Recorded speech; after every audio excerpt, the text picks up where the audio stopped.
설 명절 잘 보내셨나요? 2023년 새해 복 많이 받으시고 더 부자 되시는 한 해가 되었으면 좋겠습니다. 오늘은 늘 고민되는 용꼬리와 뱀머리에 대해서 이야기해보도록 하겠습니다. 용의 꼬리냐 뱀의 머리냐 정말 계속해서 대립되는 이야기인 것 같습니다. 여러분은 어느 쪽이신가요? 여러분의 내 집 마련 도우미 대우경북 아파트와 함께 용꼬리 vs 뱀머리 함께 살펴보시죠. 여러분이 지금 보고 계시는 이 표는 입지별 평당 가격표입니다. 구별로, 동별로 평당 가격이 정리되어 있는 표입니다. 잘 보시면 어떤 가격에는 꽤 많은 구와 꽤 많은 동들이 속해 있다는 것을 알게 됩니다. 마치 이런 것이죠. 이런 것들을 살펴보다 보면 항상 이렇게 시세라고 하는 것이 좀 연속된다라는 것을 알게 됩니다. 뱀머리도 갈 수 있고 용꼬리도 갈 수 있고 여하튼 좀 애매한 그런 상황을 마주하게 된다는 거죠. 여기에서 이제 우리가 갈증에 빠지게 되는데 가장 큰 고민은 이겁니다. 입지별로 가격은 같으나 가치는 다르다. 이게 우리를 많이 고민하게 만듭니다. 같은 가격인데 미래에는 어떻게 될까? 현재는 어떨까? 과거에는 어땠을까? 그런 고민들이 드는 거죠. 부동산에서 가치라고 하는 것은 굉장히 중요합니다. 우리는 흔히 이 가치를 교통, 학군, 병원, 상권, 부모님 댁, 직주 근접 이런 것들과 연계를 하려고 합니다. 바꿔 말하면 입지입니다. 부동산에서 가치는 곧 입지죠. 가치는 입지다. 그래서 부동산은 입지다라는 말이 괜히 생긴 건 아닙니다. 그리고 가치라고 하는 것은 절대 가치와 상대 가치로 나뉘어지게 됩니다. 절대적으로 모두에게 통용되는 가치가 있고 또 상대적으로 가치가 통용되는 것이 있다라는 이야기겠죠. 통상 빨간색으로 표시된 가치를 절대 가치라고 하고요. 파란색으로 표시된 가치를 상대 가치다 이렇게 이야기합니다. 교통, 학군, 병원, 상권은 모두가 인정하는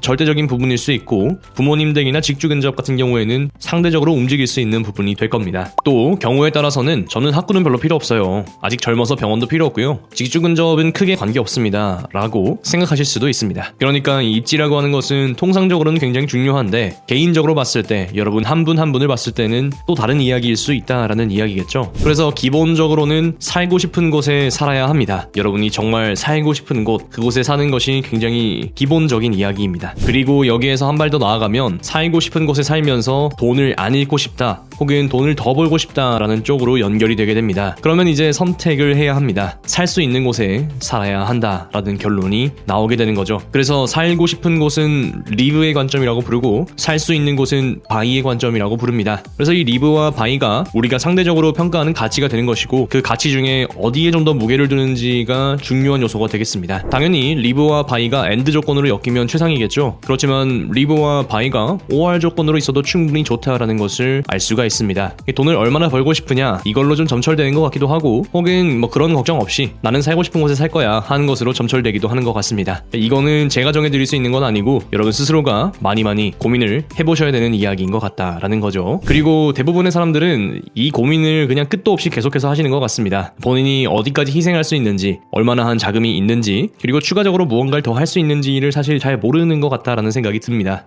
대략적으로 이 정도 있는 것 같으니까 용꼬리가 좋은가 뱀머리가 좋은가 이거 결정해주세요 이렇게 오시는데 더 나은 방법들 더 할 수 있는 것들을 열어드리면은 또 다시 고민을 하게 되면서 결국 내가 원하는 건 뭐였을까라는 질문으로 돌아오게 되는 것 같습니다. 여러분은 어떤 가치에 조금 더 중점을 두고 싶으신가요? 리브의 관점인가요? 바이의 관점인가요? 혹은 둘 다인가요? 우선 그 선택을 먼저 하는 것이 가장 중요하다고 하겠습니다. 여기까지는 이제 용꼬리, 뱀머리 이렇게 표현했지만 현실적으로 이야기하면 1급지 기축, 2급지 신축 이렇게 표현하는 것이 적절할 수 있고 1급지 26평, 2급지 34평 이렇게 표현하는 것도 괜찮을 수 있고 1급지 쫄병, 2급지 대장 이렇게 표현하는 것도 적절할 수 있겠다 생각이 듭니다. 결국에는 이 세 가지 수준에서 우리가 비교를 해봐야 될 필요가 있습니다. 그래야 어떤 거를 선택할지 알 수 있으니까요. 비교하는 방법을 개략적으로 알려드리면 저는 보통 세 가지 방법을 이용해서 입지들을 비교합니다. 첫 번째는 과거 시세, 두 번째는 현재 가격, 세 번째는 미래 상상. 그래서 과거, 현재, 미래를 놓고 봤을 때 가격적인 부분과 내가 생각하는 가치에 부합하는 부분 그것이 일맥상통하는 곳을 찾아가는 것이 좋다라는 거겠죠. 1급지의 가격 그래프를 가져왔습니다. 여러분들이 충분히 잘 아실 만한 그런 단지들이고요. 어떤 단지인지는 공부 한번 해보시면 좋을 것 같아요. A단지 같은 경우에는 최고 가격이 2021년 3월에 9억 7,500만 원이었고요. 현재는 6억 선에서 거래가 되고 있는 것을 확인할 수가 있습니다. B단지 같은 경우에는 2021년 10월에 매매가 9억 수준을 만들었었고요. 현재 가격은 5억 초중반까지 떨어진 것을 확인할 수가 있습니다. 다음으로 C단지입니다. 2022년 3월에 매매가 9억 5천만 원 보여줬었고 현재는 보면은 6억에서 7억 사이 정도 가격을 보여줍니다. D단지 같은 경우에는 2022년 3월에 8억 2천 거래가 있었고요. 이거는 잘 모르겠습니다. 그래서 이 정도를 가격의 바운더리에 넣고 현재 가격을 보면은 대략 한 6억 수준에서 거래가 되고 있는 것을 알 수가 있어요. 과거의 고점 시세들을 쭉 비교를 해보면은 어떤가요? 1급지가 2급지보다 약간 높다라는 것을 확인할 수가 있습니다. 현재의 가격은 어떨까요? 네이버 부동산에 매물로 등록되어 있는 호가들을 쭉 가져와 봤는데요. 현재 A단지는 5억 8천에서 6억 사이, B단지 같은 경우에는 5억 3천부터 시작해서 5억 중반 정도 보여주고 있고요. C단지 같은 경우에는 7억부터 시작하네요. D단지 같은 경우에는 현재 분양권 상태인데 프리미엄이 4천만 원, 그리고 양도소득세 매수자 부담 이렇게 시작하고 있는 것을 확인할 수가 있습니다. 중요한 건 이제 통 매매 가격이니까 가격을 쭉 놓고 봤을 때는 어쩐지 1급지가 2급지보다 약간 저렴하다라는 생각이 듭니다. 저만 그런 생각을 하는 건 아니죠?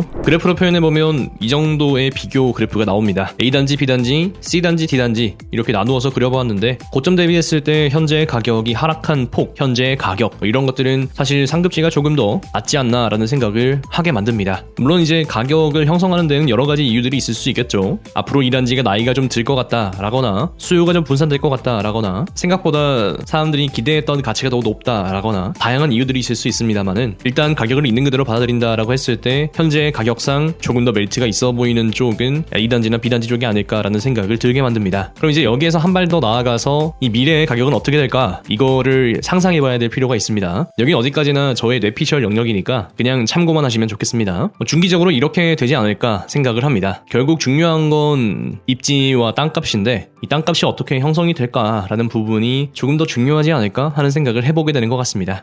한 번에 이렇게 된다라는 건 아니고요. 중기적으로 이렇게 움직이지 않을까라는 생각을 해보는 거죠. 각각의 단지들마다 제가 기대하는 어떤 가격을 적어 놓았다 이렇게 보시면 되겠어요. 그러면 현재 가격 대비했을 때 가장 급하게 많이 올라가는 쪽이 더 유리할 거다라는 생각을 해볼 수가 있겠고 결국 이 말인즉슨 이제 수익률이라고 하는 단어로 좀 대치가 됩니다. 제 느낌에는 1급지가 2급지보다 수익률이 좀 더 좋지 않을까 하는 생각을 해보게 됩니다. 그렇지만 앞서서도 말씀드렸듯 이 입지라고 하는 건 사실 상대적인 부분들이 충분히 있습니다. 저는 가격을 놓고 이야기를 했으니까 그런 건데 여러분들 보시기에 학군이 별로 중요하지 않다거나 부모님 댁과의 거리 별로 중요하지 않다라고 하시면은 굳이 선택하지 않을 수도 있다라는 거겠죠. 달성군에 직장이 있는데 수성구에서 매일매일 출퇴근해야 한다라고 하면은 그거는 결코 쉬운 일은 아니거든요. 매일 1시간씩 운전해서 편도로 다니는 거 그거는 쉽지 않습니다. 되게 어려운 일이에요. 그렇게 물리적인 것들을 모두 극복할 수 있느냐 그것 역시도 상대적인 부분이긴 한데 가격이 그렇게 되는 것과 내가 선택하는 입지가 이런 것은 편차가 있을 수 있다라는 것을 반드시 유념해 두셨으면 좋겠습니다. 종합적으로 얘기해보면 용꼬리가 좋습니다. 현재 가지고 있는 인프라, 상권, 위치 그리고 어떤 프라이드, 향후 수익률 측면에서 큰 차이가 없다 이런 것들을 생각해봤을 때 뱃머리보다는 용꼬리를 선택하는 쪽이 조금 더 좋다라는 것을 말씀드리고 싶습니다. 저는 늘 한결같이 이 이야기를 드리고 있습니다. 제 생각은 크게 바뀐 적이 없습니다. 그런데 대부분 많은 분들은 이 34평을 살고 싶어서 2급지를 선택하시는 분들이 좀 많고 기축보다는 신축 단지에 그 로망이 있으셔서 2급지 신축을 선택하시는 경우도 많습니다. 이건 잘못되었다라는 게 아니라 그분들이 어디에 조금 더 가치를 많이 두었는가에 따라서 차이 나는 거니까 제가 생각하는 것과 여러분이 선택하는 것에는 차이가 있을 수 있다라는 것은 다시 한 번 더 유념해 두셨으면 좋겠습니다. 일단 대구에는 1급지 신축 34평의 가격이 기본 9억 가까이 하니까 선택하기 쉽지 않은 부분도 분명히 있는 것 같습니다. 그러니까 차선책으로 1급지 25평과 2급지 34평을 고민하게 되는 건데 솔직히 살던 짐들 다 우겨넣고 25평에 살 수는 없으니까 34평을 살게 되는 게 아닐까. 또 아이 있으면 이제는 정말 25평도 좁게 느껴지니까 34평을 선택하게 되는 것은 아닐까 하는 생각을 많이 해보게 됩니다. 머리로 아는 것과 내가 실제로 사는 것은 참 다를 수 있다. 그런 이야기죠. 그리고 이런 생각도 듭니다. 미래에 용꼬리가 조정대상 지역이 되어서 LTV 60%, 투기과열지구가 되어서 LTV 40%가 되면은 어떻게 될까 하는 생각도 많이 해보게 됩니다. 결국 현재의 비규제 지역 상황, LTV 70%를 모두 확보할 수 있는 이런 꿀같은 기회, 특례보금자리론이 열어주는 매매가액과 대출 한도에 대한 이야기들 이런 것들이 우리가 이 중간 지점에서 조금 더 위를 바라보고 눈높이를 키워야 하는 이야기들이 아닐까 하는 생각을 많이 해보게 됩니다. 여러분은 리브와 바이 이 사이 어디쯤을 선택하시겠습니까? 살고 싶은 곳을 선택하시겠습니까? 살 수 있는 곳을 선택하시겠습니까? 혹은 둘 다 가져가시겠습니까? 오늘은 용꼬리와 뱃머리를 놓고 여러분들과 함께 이야기를 나누어봤습니다. 저의 생각이 여러분들에게 도움이 되었으면 좋겠습니다. 잘 고민해보시고 용머리를 향해 가는 여정에 조금이나마 도움이 되었으면 좋겠습니다. 시청해주셔서 감사합니다. 대웅연복아파트는 여러분이 내 집 마련하시는 그날까지 계속해서 분석하겠습니다. 날씨가 너무 춥습니다. 따뜻하게 입으시고 건강에 유의하세요. 오늘도 용 용머리를 향해 살아가는 여러분들을 응원합니다.